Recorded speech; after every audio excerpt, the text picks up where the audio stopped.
British Columbia Institute of Technology acknowledges that our campuses are located on the unceded traditional territories of the Coast Salish nations of Musqueam, Squamish, and Tsleil-Waututh.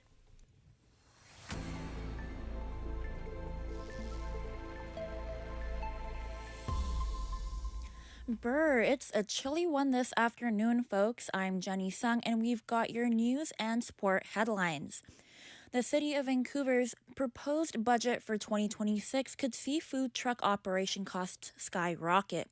As Hayden Stewart reports, many could go out of business. The Vancouver Mayor's Budget Task Force is reconvening today at City Hall. Mayor Ken Sims' proposed zero means zero budget sparked a lot of controversy.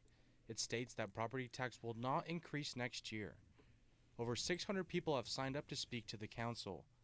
The food truck and farmers market industries in the city could be in jeopardy as projected costs could increase by 25 times. The final vote for the budget will be on November 25th. Hayden Stewart, BCIT News. Vancouver police are warning the public about the recent release of high-risk sex offender who will be living in the city. 60-year-old Sean Deacon is under long-term supervision while serving his sentence for possessing and accessing child pornography.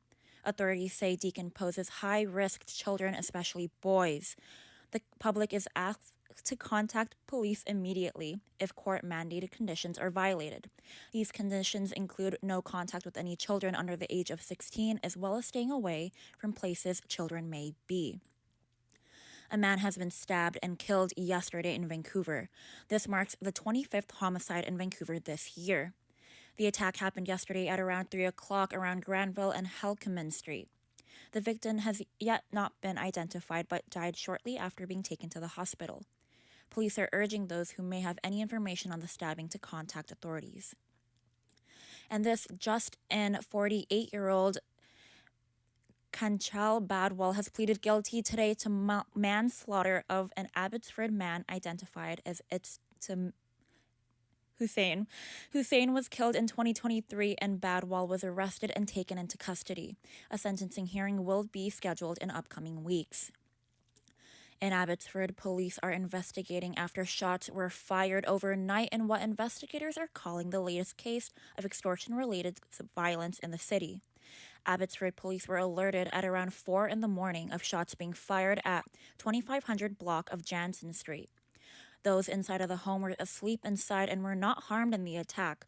Police do say the shooting was targeted and added that it is linked to an ongoing extortion investigation. Authorities are now asking for the public's help and assistance and anyone who may have seen any suspicious activity to reach out to police.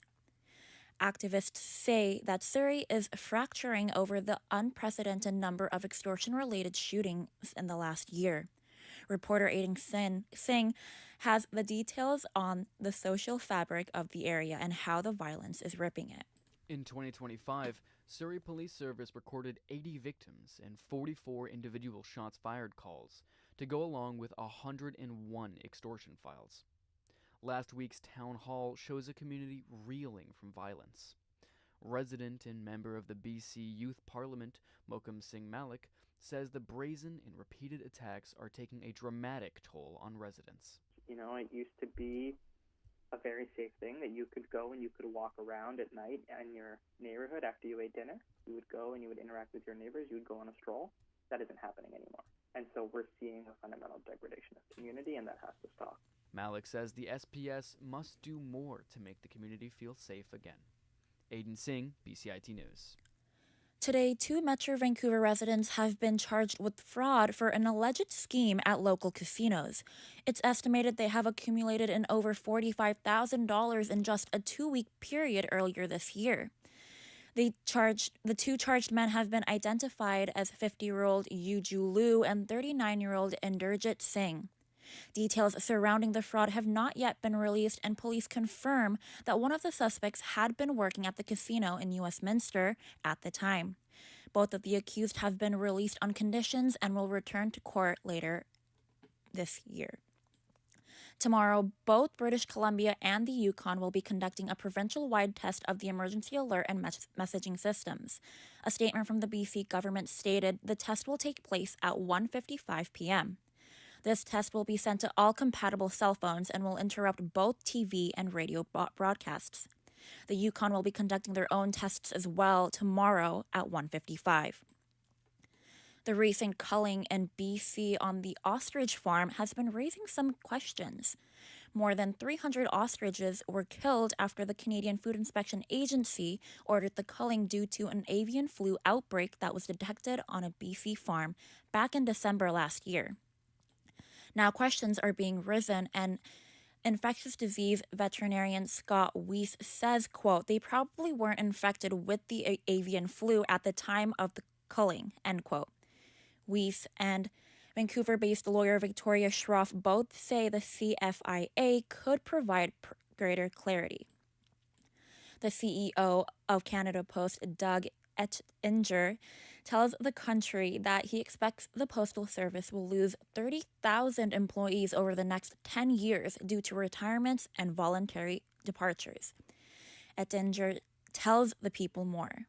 Going forward, we will need to be a leaner organization and align our operations to the modern needs of the country and our financial reality. It will need some change, but we can do it in a way that minimizes the impact on our people. That means attrition first. And on another note, the House of Representatives just passed a bill today for the Justice Department to release the complete files of sex offender Jeffrey Epstein. Just one Republican Congressman, Clay Higgins of Louisiana, was the only House lawmaker to vote against this. President Donald Trump now says he will sign the bill if it passes the Senate. Trump was asked why he has not directed the Justice Department to release these files. The president said this. I have nothing to do with Jeffrey Epstein. I threw him out of my club many years ago because I thought he was a sick pervert. But I guess I turned out to be right. All right, and moving on to some yeehaw, the 59th Annual Country Music Festival is returning to Nashville tomorrow night. 3 female country music stars were named most nominated this year: Ella Langley, Lainey Wilson, and Megan Moroney. Ella Langley talked about how special it is. It was really cool to see that 3 women were most nominated. That was probably the most exciting part for me. You know, it's so cool because we're all 3 so different, but we all love country music and, you know, just holding down the fort up there for other women to come through. And then, let me tell you, there's a lot of good ones coming through. So this ain't going to be the last time 3 women are most nominated. All right, and moving on to sports, the Vancouver Canucks were up against the Stanley Cup champions last night and fell short and came to an 8-5 loss against the Florida Panthers. They finished up their road trip and they'll be looking to put their loss on the road behind them as they're headed back to play on home ice this Thursday against the Dallas Stars. And we've got 2 Canadian teams facing off tonight. The Toronto Maple Leafs are playing tonight and they're on a 5-game lose streak. And it's been just announced that the Toronto Maple Leafs general manager Brad Treliving has decided to keep head coach Craig Berube on as head coach. Despite their season so far this morning, Treliving spoke about their 8-9-2 record heading into tonight's game. We're not where we want to be or where we envision to be. Obviously, we've underperformed to this point, and I take full responsibility. I'm in charge of the hockey department. I've put the people in place on the ice, off the ice, so the responsibility lies with myself. They will be hosting the St. Louis Blues, and puck drop is at 4 p.m. The Calgary Flames are also on the road tonight to face off the Chicago Blackhawks at the United Center. Puck drop is scheduled for 5:30. And it's just been announced by the International Ice Hockey Federation that Edmonton and Red Deer will be hosting the 2027 World Junior Hockey Championships. Edmonton and Red Deer were originally the cities to host the 2021 tournament, but because of the pandemic back in 2021, it resulted the games being held at Edmonton's Rogers Place with no fans in the den. And then the next year in 2022, were set to host again, but again was canceled due to more outbreaks of another COVID variant. And today marks the last day of the UEFA World Cup qualifying. Germany and the Netherlands were the last two nations to punch in their ticket for the 2026 World Cup. Today's qualifying led to Scotland's one-way ticket into the World Cup. Scotland were up against Denmark, clinching a spot to play with a score of 4-2. Nations finishing second will play a playoff game in March of 2026. The Seattle Mariners officially announced that they've brought back and signed Canadian Josh Naylor on a 5-year contract. It's been reported that it's a $92.5 million guarantee. Naylor becomes the first headline name of the 2025-26 free agent class to land a brand new contract, just 2 weeks since the World Series concluded. And in NFL action, the Dallas Cowboys dominated the Las Vegas Raiders last night 33-16 in Sin City. After a week off, it was an emotional return to the field for Monday Night Football for the Dallas Cowboys. Last night's game was the Cowboys' first game back since the suicide of beloved player Marshawn Kneeland. Kneeland's number 94 jersey was draped over the team's sideline bench, and each player wearing a number 94 sticker on their helmet. If you or someone you know is struggling with mental health or thoughts of suicide, call or text the National Helpline at 988. Moving on to the forecast, today's a chilly one with a high of 8 degrees. Tomorrow we're in for a cloudy day with a high of 10 and a low of 3. And the rest of the week, we're really living up to the name Vancouver. We're in for some heavy rainfall up until next Monday. So for the next 5 days or so, don't forget to pack your umbrellas, and maybe we should invest in some rain boots now since we live in Vancouver.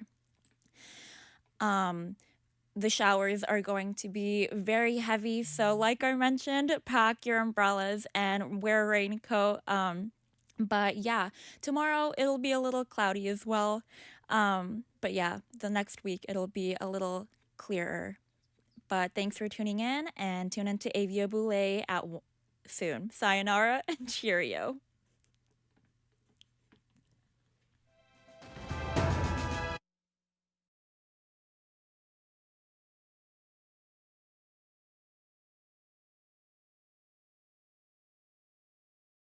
When I tell people that I studied journalism, they immediately say, oh, you want to be a reporter. But I think, in my case personally, I really want to go into magazines, PR, social media. And I think here at school we learn a lot of skills that allow you to go into that world, because you learn how to write for social media, social content, for websites.